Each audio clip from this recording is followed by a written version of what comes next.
Rolling along here, locked on SEC, and man, we have got a very special guest joining us here with the SEC baseball season just about to get started. We've been catching up with some coaches across the SEC as well as some players, including one guy who's going to be playing for this guy this year. We caught up with Dylan Cruz, but the head coach of the LSU Fighting Tigers, Jay Johnson, joins us now. Coach, how are you, sir? Doing great, Chris. Thanks for having me on. Absolutely. I want to start here, Coach. I know you guys have finally started up actual practices. You had voluntary workouts the last couple of weeks. How exciting is it to finally get the full-on practices, knowing the season is almost here? Yeah, very exciting. You know, very coach-type answer, but the preparation part of it is the most important piece to me and to our staff. And we're anxious to get out there with our guys and start continuing what we did in the fall and building our team and getting ourselves ready. So my favorite time of year for sure. Just to look back really quick, I know we all heard your press conference and all that sort of thing, but you had a really good thing going at Arizona. Obviously, I mean, you could have stayed there for years, been very successful, but these SEC gigs don't open up very often, especially at an iconic place like LSU. Could you just touch on why now was the right time for you to make this jump? Yeah, I think you said it. It was this place, and it's a great conference, but LSU held a little bit different meaning to me. You know, when you growing up as a young player, maybe through junior high and high school, and in college, there was a 50% chance you turn on a College World Series game, and there was going to be a purple jersey running around Rosenblatt Stadium. So for me, it was just this job. And you're right, we did have a good thing going at Arizona. Could have stayed there forever. Actually planned on staying there forever.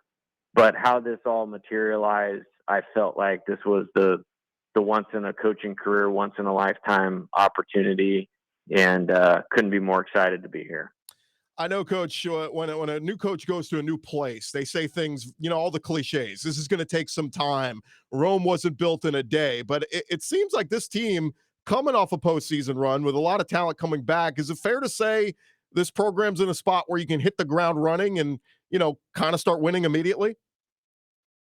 You know, I've never really thought of that the way some coaches do. For me, in your coaching career, you have a longer window than the player does to go after going to Omaha or trying to win a national championship or having a really special season. So it's not fair if you come in the first year and just say, hey, when I get my players in, then we'll get this thing rolling.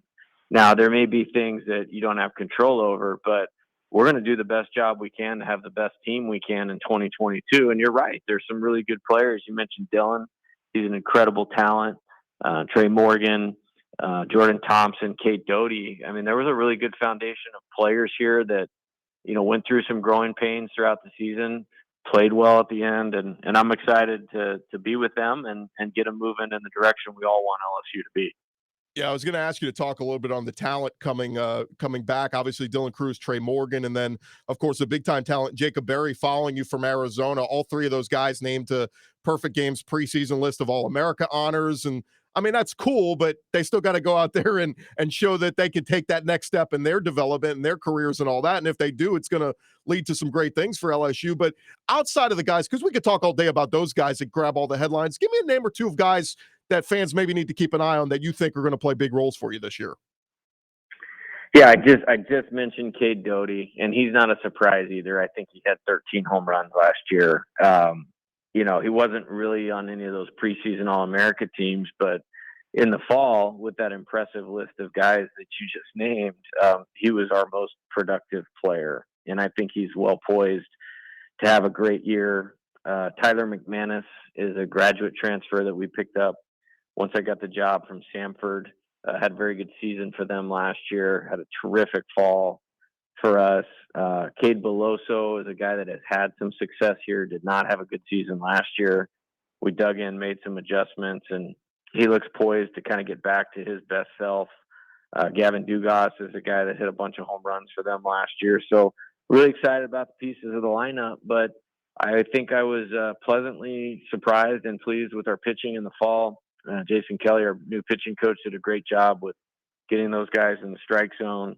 And I think we got a lot of guys that can make a positive contribution on the mound. So that'll kind of be a sum of the parts type deal, Tampa Bay Rays model, if you will. But I'm excited to see all that come together. And I think it'll be a group that wins as a team with a different guy kind of being at the forefront every night.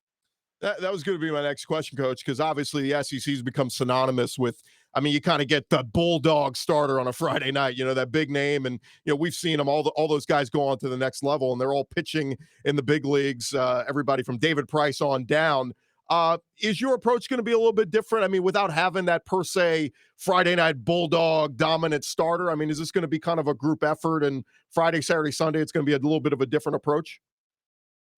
I think it's going to depend. I think there's some capable guys that may emerge into, one of those incredibly reliable, winning type, innings eating type starters. And I certainly hope that's the case. And so I don't want to limit what I think any of those guys can do. With that being said, coaching is finding a way to line up your pieces to put them in position to be successful and help the team win. And I've just never boxed myself into there's only one way to do that. And so we're going to work hard these next few weeks to figure out the right recipe and tweak it as we need as we're going and put the pitchers in position to be successful. So TBA, I'm looking forward to seeing how it transpires.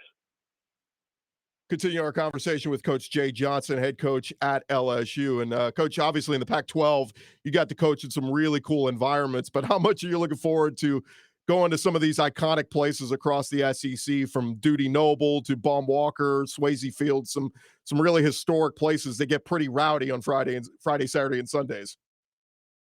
Yeah, I can't wait. It was one of the draws here is to, I know the caliber of the programs. I know the caliber of the facilities. I know the caliber of the fan bases.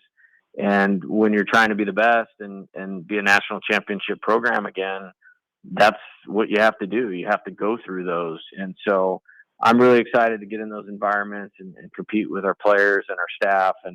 And I think when you have a good team, those types of things bring out the best in you. And so I'm looking forward to that with our team this year and in future years. A lot of the preseason rankings have come out, and a lot of highly ranked teams on your schedule, including Texas, who you guys will see in the Shriners Classic over in Houston. But of course, all the great teams from the SEC ranked very high, including the reigning national champs in Mississippi State. You kind of have to just pace yourself and literally, I know it's cliche, but one game at a time, one series at a time, because if you just look at the schedule as a whole, it could be pretty overwhelming. Yeah, you said it. And I would even shrink it down to one pitch at a time. And you're going to have to be mentally tough enough to withstand a blow, in the context of a game or a weekend or a stretch, and have the self-discipline to stay focused on what's next and not get too high or too low, and continue to prepare and continue to work and continue to improve throughout the season. And I think the mental discipline of our team is something we're working on every single day, and it's going to be tested. You're talking about, playing in really good road environments, whether it be at Arkansas or Florida or Mississippi State or Vanderbilt or Alabama. I think that's our road schedule. So all those teams are really good. They're highly capable. They have good coaches, and it's going to test us. So we have to stay very focused on really what's right in front of us. I kind of mentioned the Shriners Classic. It's such a great early season test to get a gauge on, your team versus some really good teams from the Big 12. But Oklahoma, Baylor, Texas, I mean, it doesn't get any better than that. How excited are you to take your team and kind of get that early season gauge against some high level talent out there? I think it's going to be awesome. It's actually a tournament I've always wanted to play in, and at Arizona we could never quite get in the door. And they kind of regionalized it, SEC, Big 12, Houston area schools, which I totally understand, but it's going to be a big deal for us. The state of Texas is going to be incredibly important in our recruiting.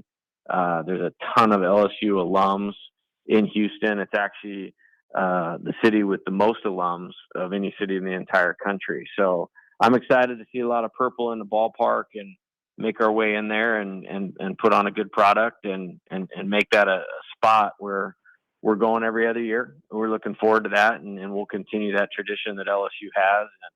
And can't wait to get down there for the Shriners. Just a couple more for you here, Coach. Look, fall ball has become, it feels like it gets bigger and bigger every year. You're able to have some scrimmages, get a good, determination on what your team's going to look like, but also letting fans come in and see. I mean, Was that new to you to have all these fans coming out and watching your team in the fall when, football's on our minds at LSU, right? Not baseball. Was it crazy to have all those fans coming out and watch your team so early?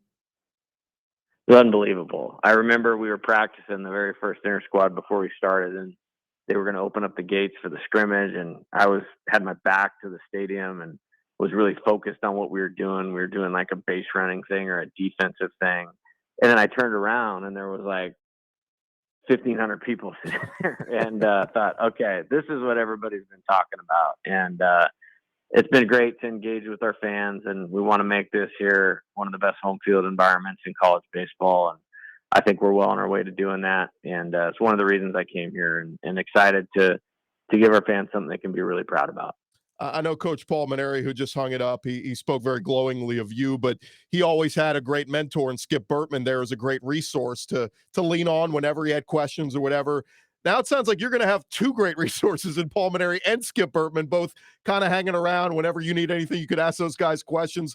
Well, I mean, how cool is that to have those two guys, legends, hanging around that you can kind of lean on as resources like that?